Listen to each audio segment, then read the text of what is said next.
सूत जी कहते हैं, शौनक जी, पांडवों के महाप्रयाण के पश्चात भगवान के परम भक्त राजा परीक्षित शेष ब्राह्मणों की शिक्षा के अनुसार पृथ्वी का शासन करने लगे। उनके जन्म के समय ज्योतिषियों ने उनके संबंध में जो कुछ कहा था, वास्तव में वे सभी महान गुण उनमें विद्यमान थे। उन्होंने उत्तर की पुत्री इरावती से विवाह किया।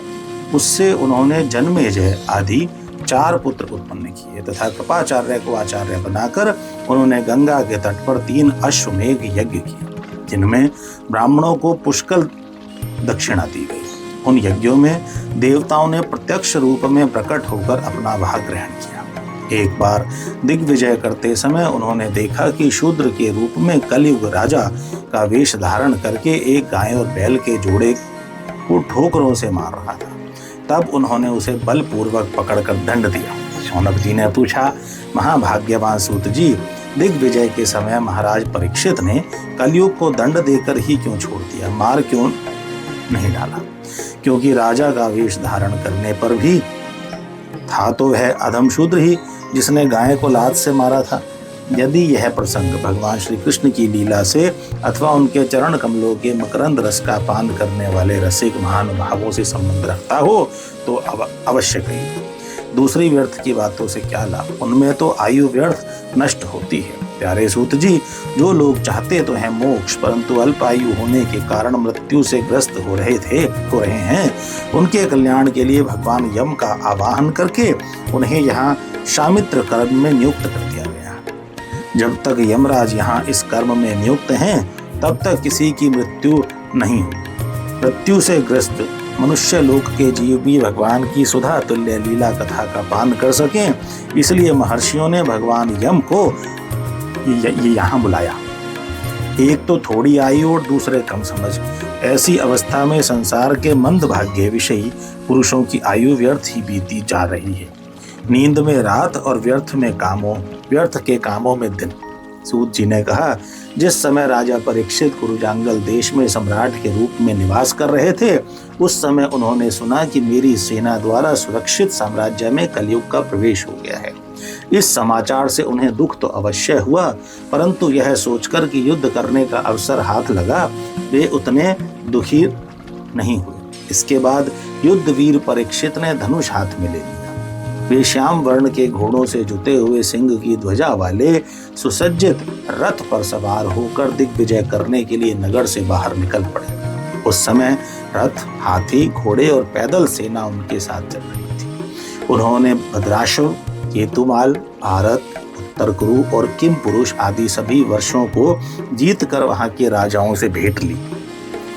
उन्हें उन देशों में सर्वत्र अपने पूर्वज महात्माओं का सुयश सुनने को मिला। उस यशोगान से पद पर भगवान श्री कृष्ण की महिमा प्रकट होती थी। इसके साथ ही उन्हें यह भी सुनने को मिलता था कि भगवान श्री कृष्ण ने अश्वत्थामा के ब्रह्मास्त्र की ज्वाला से किस प्रकार उनकी रक्षा की। यदुवंशी और पांडवों में परस्पर कितना प्रेम था तथा पांडवों की भगवान श्री कृष्ण में कितनी भक्ति थी। जो लोग उन्हें ये चरित्र सुनाते, उन पर महामना राजा परीक्षित बहुत प्रसन्न होते, उनके नेत्र प्रेम से खिल उठते।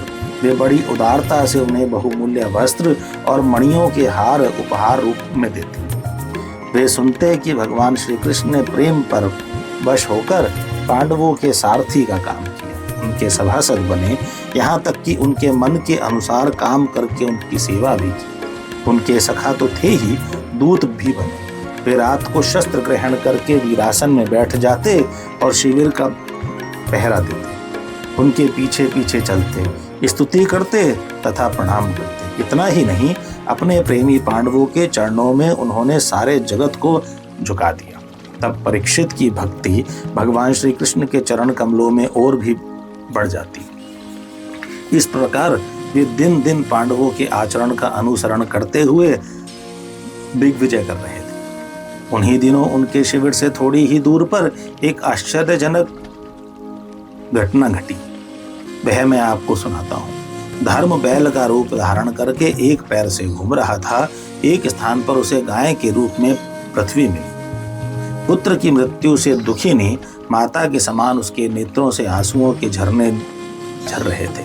उसका शरीर श्रीहीन हो गया था। धर्म पृथ्वी से पूछने लगा, कल्याणी, कुशल से तो हो न? तुम्हारा मुख कुछ कुछ मलिन हो रहा है, तुम श्रीहीन हो रही हो। मालूम होता है तुम्हारे हृदय में कुछ न कुछ दुख अवश्य है। क्या तुम्हारा कोई संबंधी दूर देश में चला गया है जिसके लिए तुम इतनी चिंता कर रही हो? कहीं तुम मेरी तो चिंता नहीं कर रही हो कि अब इसके 3 पैर टूट गए, एक ही पैर रह गया है। संभव है तुम अपने लिए शोक कर रही हो कि अब शूद्र तुम्हारे ऊपर शासन करेंगे। तुम्हें इन देवताओं के लिए भी खेद हो सकता है जिन्हें अब यज्ञों में आहुति नहीं दी जाती, अथवा उस प्रजा के लिए भी जो वर्षा न होने के कारण अकाल एवं दुर्भाग्य से पीड़ित हो रही है। देवी, क्या तुम राक्षस सरीखे मनुष्यों के द्वारा सताई हुई आरक्षित स्त्रियों एवं आर्त बालकों के लिए शोक कर रही हो? संभव है विद्या अब कुकर्मी ब्राह्मणों के चंगुल में पड़ गई है और ब्राह्मण विप्रद्रोही राजाओं की सेवा करने लगे हैं और इसी का तुम्हें दुख हो। आज के नाम मात्र के राजा तो 16 आने कलयुगी हो गए हैं। उन्होंने बड़े बड़े देशों को भी उजाड़ डाला। क्या तुम उन राजाओं या देशों के लिए शोक कर रही हो? आज की जनता खान पान, वस्त्र, स्नान और स्त्री सहवास आदि में शास्त्रीय नियमों का पालन न करके स्वेच्छाचार कर रही है। क्या इसके लिए तुम दुखी हो? माँ पृथ्वी, अब समझ में आया। हो न हो तुम्हें भगवान श्री कृष्ण की याद आ रही होगी, क्योंकि उन्होंने तुम्हारा भार उतारने के लिए ही अवतार लिया था और ऐसी लीलाएं की थी जो मोक्ष का भी अवलंबन है। अब उनके लीला संवर्णन कर लेने पर उनके परित्याग से तुम दुखी हो रही हो। देवी, तुम तो धन रत्नों की खान हो। तुम अपने क्लेश का कारण, जिससे तुम इतनी दुर्बल हो गई हो, मुझे बतलाओ। मालूम होता है बड़े बड़े बलवानों को भी हरा देने वाले काल ने देवताओं के द्वारा वंदनीय तुम्हारे सौभाग्य को छीन लिया है। पृथ्वी ने कहा, धर्म, तुम मुझसे जो कुछ पूछ रहे हो वह सब स्वयं जानते हो। जिन भगवान के सहारे तुम सारे संसार को सुख पहुंचाने वाले अपने चारों चरणों से युक्त थे, जिनमें सत्य, पवित्रता, दया, क्षमा, त्याग, संतोष, सरलता, शम, दम, तप, समता, तितिक्षा, उपरति, शास्त्र विचार, ज्ञान, वैराग्य, ऐश्वर्य, वीरता, तेज, बल, स्मृति, स्वतंत्रता, कौशल, कांति, धैर्य, कोमलता, निर्भीकता, विनय, शील, साहस, उत्साह, बल, सौभाग्य, गंभीरता, स्थिरता, आस्तिकता, कीर्ति, गौरव और निरअहंकारता, ये 39 अप्राकृत गुण तथा महत्वाकांक्षी पुरुषों के द्वारा वांछनीय शरणागत वत्सलता आदि और भी बहुत से महान गुण उनकी सेवा करने के लिए नित्य निरंतर निवास करते हैं। एक क्षण के लिए भी उनसे अलग नहीं होते। उन्हीं समस्त गुणों के आश्रय सौंदर्य धाम भगवान श्री कृष्ण ने इस समय इस लोक से अपनी लीला संवरण कर ली है और यह संसार पाप में कलियुग की कुदृष्टि का शिकार हो गया है। यही देखकर मुझे बड़ा शोक हो रहा है। अपने लिए देवताओं में श्रेष्ठ तुम्हारे लिए देवता, पितर, ऋषि, साधु और समस्त वर्णों तथा आश्रमों के मनुष्यों के लिए मैं शोकग्रस्त हो रही हूँ। जिनका कृपा कटाक्ष प्राप्त करने के लिए ब्रह्मा आदि देवता भगवान के शरणागत होकर बहुत दिनों तक तपस्या करते रहे, वही लक्ष्मी जी अपने निवास स्थान कमल वन का परित्याग करके बड़े प्रेम से जिनके चरण कमलों की सुभग छत्र छाया का सेवन करती है, उन्हीं भगवान के कमल, वज्र, अंकुश, ध्वजा आदि चिन्हों से युक्त श्री चरणों से विभूषित होने के कारण मुझे महान वैभव प्राप्त हुआ था और मेरी तीनों लोकों से बढ़कर शोभा हुई थी। परंतु मेरे सौभाग्य का अब अंत हो गया।